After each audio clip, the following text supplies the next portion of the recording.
What's up, guys? I got a pro tip for you today. It's about common tea questions. So a lot of times when I'm brewing tea like this, you get confronted with the same questions from people that are new to tea.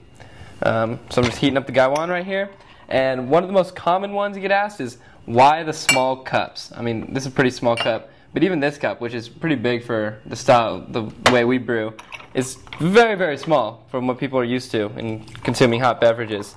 And part of the reason for the small cups is, number one, to savor it. You have just a small amount of tea, you enjoy it, savor it, kind of be mindful of the taste and the aroma. Then the other reason, which I really like, is that it's part of the community aspect of Kung Fu tea. So when you're pouring tea with the small cups, it encourages everyone to gather around the tea table and sit there and drink and converse and kind of just enjoy each other's company. So it's not like you're grabbing a grande latte at Starbucks and then running out the door. You have a small cup, so you sit around and then you have to constantly be pouring. So that's why the small cups, and it's pretty cool. The next question that I get asked a lot is when I'll do this. I just rinse the tea leaves, which I do with pretty much all my oolongs and pu'ers, and then I'll pour out the rinse. So I'm pouring out the rinse here, and then people are like, "What are you doing? Why are you pouring out the tea?"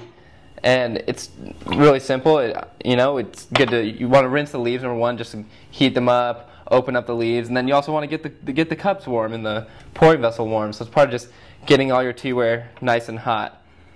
So this is going to be the first infusion. The next question I get asked a lot is about caffeine. People say, "Oh, is there caffeine in this tea?" And most of the time the answer is yes. Most teas have some degree of caffeine. And then I usually like to inform the new tea drinker about L-theanine or theanine. These are these amino acids that are in tea, which really have the effect of mellowing out the effects of caffeine. So while caffeine kind of gets you on a high, gets you kind of wired, with tea you have L-theanine, so it's really a much more mellow awakeness. And L-theanine is I've read things about like monks experiencing high levels of L-theanine from like meditation and things like that. So it's really kind of what they say, a restful awakeness that you get from the caffeine. So it's a very different experience with caffeine in tea versus caffeine in coffee or soda. The fourth thing that I get asked a lot is, where'd you learn this? People are like, "What? I've never seen this. This is so foreign to me. Where'd you learn this?" And of course, the answer to that is ChanTeas.com, especially the pro tips section. So there you go. Enjoy.